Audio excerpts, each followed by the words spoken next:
used to spell Leonard till I was in the 3rd grade. Leonard. Len, L-E-N. Strozier, S-T-R-O-Z-I-E-R. And what is your job title?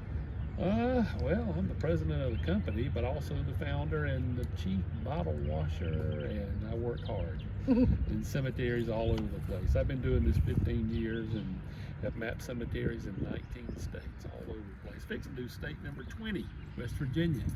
Good old West Virginia. Going up to Battle Creek. Is that Bunker Hill, West Virginia, to map a church cemetery in the next couple of weeks. But yeah, been doing this and mapped 300 plus cemeteries all over the place, and love doing it. It's the ultimate Easter egg, I tell people. What I do is I go out and go into cemeteries like this and go in all the open areas and walk around. Just walk around trying to find air pockets in the ground. These burials go back to the late 1800s, and they buried until 1949, I think, thereabouts. And when they did, most of the people that are buried here, you got at least 30% of the cemetery, of the burials that I found so far were in caskets, wooden caskets primarily. And then the rest, I would say at least 600 out of the 1,100 I found so far. I really got that many left. It would be a lot of numbers.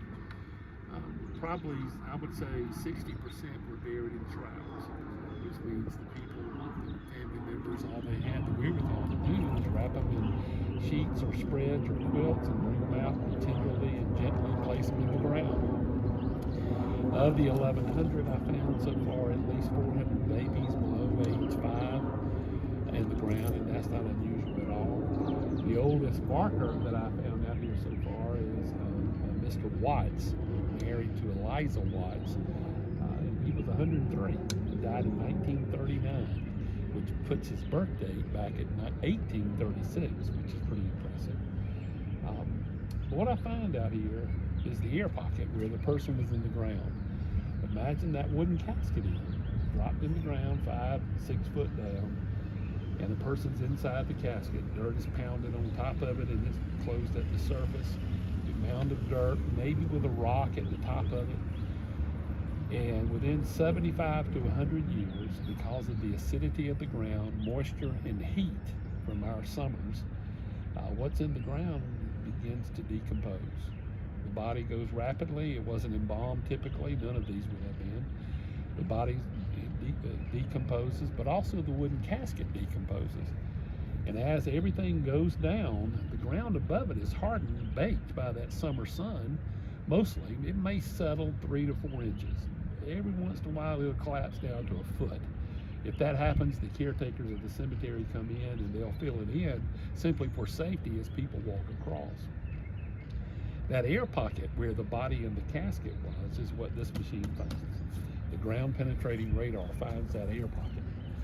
And that air pocket, I can measure from head to toe and tell you if it was an adult or a child. I'm able to see that just by the simple size of the air pocket. If a person was wrapped in a shroud, that air pocket's all crumbled up. It's all broken up. Whereas if they were buried in a casket, even if the casket's gone, the burial shaft is square, rectangular. I can see the flat top, I can see the sides, I can see the hyperbola where it begins and where it ends. On my screen, I'm able to see all that. I can tell the difference in the composition of the caskets. If it's a wooden casket, the radio wave goes through the porous wood, it goes through the wood and hits the air pocket on the inside. If on the other hand it's a metal casket, the radio waves hit the metal and bounce off. Just like an x-ray, if you've got metal in your body, you see it glowing. The x-ray hits that metal and it's just really bright. Well, same thing for me. If metal's in the ground, I can see it. And there's a few burials down here, and I'll show you so that you'll get an idea, you'll get a visual of what I'm talking about. There are a few burials down here that are in one location, one family. There's about 5 of them. 3 or 4 of them are adults and 1 is a child, about a 3.5, 4 foot long child, or it could have been, a smaller, diminutive person. I don't know, gender I can't tell. But I can see how deep they are. I can see exactly how deep they are. And when you see an orange flag out there, imagine the burial length and the burial width. And I put the flag in the center of the burial, as if I'm putting it in the person's belt buckle. So every flag you see out there is the center of that burial, the center of that air pocket. You'll see some markings on the ground around some of those flags, and those marks that you are there on behalf of the city, on behalf of those who brought me in, they will be able to go back to those particular marked burials. There's rock in the ground. It could be a field stone that marked the burial. Imagine a mound after the burial has been filled in, and the stone is placed at the center of the burial, not at the head or at the foot. If there's a vertical head or a vertical foot, that stone is marking the burial every time. If you've got a vertical stone in the ground, and I don't care if it's on what property, it's going to be a burial 90% of the time. But those burials that are flat field stone are placed on the top of that mound, and as the mound settles, the rock goes down with it. It may go down even below the surface as the burial continues to settle. Leaves and dirt and topsoil eventually cover it up. Well, when I come in and find the center of the burial and I try to put my flag into the ground, it won't go because of that rock. So I know there's a rock there, and I'm able to tell the library in the city of that rock, and they're able then to go back and dig it up. Now, some of the rocks that are out here are going to be burial markers. Imagine a marker that's standing and it's on a platform, it's on a pedestal, and for whatever reason that pedestal begins to fall over, and eventually the marker falls in the ground, and then it's covered up with grass or dirt or leaves, and it doesn't take but a couple of growing seasons, and it's hidden too. You go in there and find those markers and bring them up, you'll see the name of the person who's in the ground, and that'll be a big help to identify. And there's the sadness for me in my spirit. This is holy ground. I mean, absolutely holy ground. Every flag that's out here represents a gallon of tears, where family and loved ones have come in to love their family and honor their family and remember their family. Every single one of them, and I picture it. I'm mystical enough. I don't apparitions and ghosts, none of that hooey. But I feel the presence of the people that came here by the thousands over the years to honor their loved ones. And what's sad for me is I'm able to show you what and where, but I don't know the who. And the who's the best part, you know? I've had dozens, literally now over the past 4 days, I've had dozens of people drive through who grew up in this neighborhood who tell fascinating stories, just absolutely fascinating stories. I want to show you something that I found Saturday morning. If you go to historicaerials.com, you will be able to go in and find, and they've got a trademark on them, so you can't print them all free, but I was able to shoot a 1956 aerial of this cemetery. 1956 aerial. Historicaerials.com. I think the library is going to get a hard copy of this. If you look at it, you're able to see walkways and roadways that were in the cemetery. I found one that comes off of Green Street and goes across to Elm Street. I found a pathway, this pathway right here that comes from that corner, and it meanders and comes around. It goes right by that tree that's in the ground, and that tree is the center point in the cemetery. And it comes up here to the school that was right here. There was a school right here, and it comes up to the parking lot. There's a grass parking lot right here on this corner that goes into the school.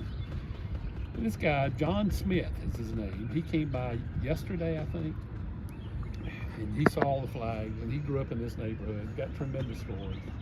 He told me about how his mom used to get onto him because he would walk to school along this pathway right here, and he would play marbles with his friends. Well, he got down on his knees to play marbles, and every time he went home, his pants were dirty because he got into dirt. And his mom would spank him and told him to quit playing marbles. He was on this pathway right here. And you see that pathway going across the way over there? You can actually see that pathway. And I found this one right here, the smaller one. I found it when I was doing my GPR, coming off of Green Street, going down to that tree and then breaking off about 20 degrees and going over to Elm. I found that just by walking around, and there are burials under that roadway too. So that tells us all that even right here where they had the parking lot for the school, I found 120 unmarked burials right here. They had no clue that they were parking on burials. They had no clue. They wouldn't have done that. You wouldn't have done that. And I'm gonna shoot under this asphalt. I'm told that there may be burials under the asphalt, so I'm gonna see, and that's gonna create a little bit of a dilemma. There'll be some people who want to, memorialize them appropriately, and then there'll be other people who don't want to spend any money like that. But either way, it's okay. It's all right. I've been in places where I found burials under brand new parking lots and driveways, and some people say, let's honor that by, digging up the driveway, and then the others say, no, if you have trouble driving over it, just, don't drive on it. So we got options there. Everybody does every time. But I thought it was fascinating finding that 1956 satellite image. It was an aerial picture.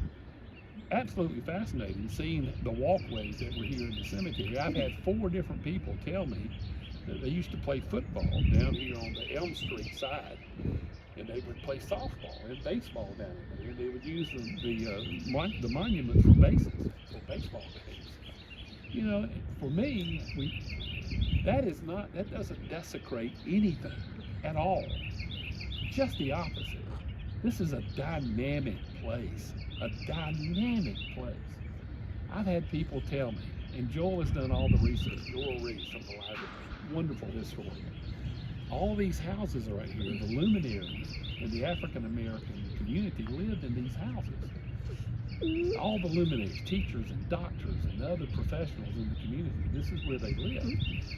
So this place right here was holy ground for them, their family members, and some of them are buried in this cemetery, and they need to be appreciated too. It's not a case of being forgotten. We know where they are if you have any faith at all. We've got Easter coming up in a couple of weeks. You know how to spell resurrection. The whole world should be able to figure it out. This grass was dead a month ago, now it's green. Resurrection happens every spring. Look at the leaves on the tree. You've got a dogwood in your community, look at the dogwood tree. One right here. A month ago it was dead, now look at it, it's alive. Not a big deal at all. The burials are facing from west to east. West to east. If you'll notice, I began going at an angle, perfect west to east. Perfect lines from west to east. Jesus told his disciples they will rise to meet him in the eastern sky. Our mothers and fathers knew that, so they buried their loved ones from west to east. And these lines, if you look at them, they're straight as an arrow from west to east. And there's a reason. It's not just casually burying people out here in the ground, just willy-nilly without any type of organization. A group of somebodies for over 100 years was making sure this cemetery was orderly. This was an important place for every African American family in this community, among others. So it wasn't just go out there and find a piece of open ground and put somebody in the ground. No, it was orderly.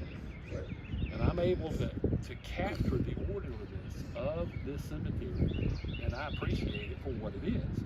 And every time I put a flag in the ground, there's a part of my heart that goes with it. And I'm just proud to have the privilege to be able to put that person back on the map. Of course, we know where they are, but we also know where they're not. And their families are the ones that I'm trying my best to honor as I go through this process.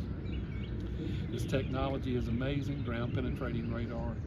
Later today, I'm going to go out to every single one of these flags and with a handheld GPS, very precise GPS, sub-foot accuracy. I'm going to be able to take the location of every one of these flags.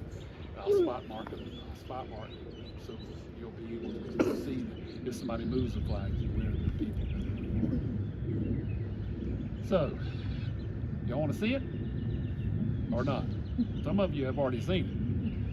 I can show you on the screen how it works.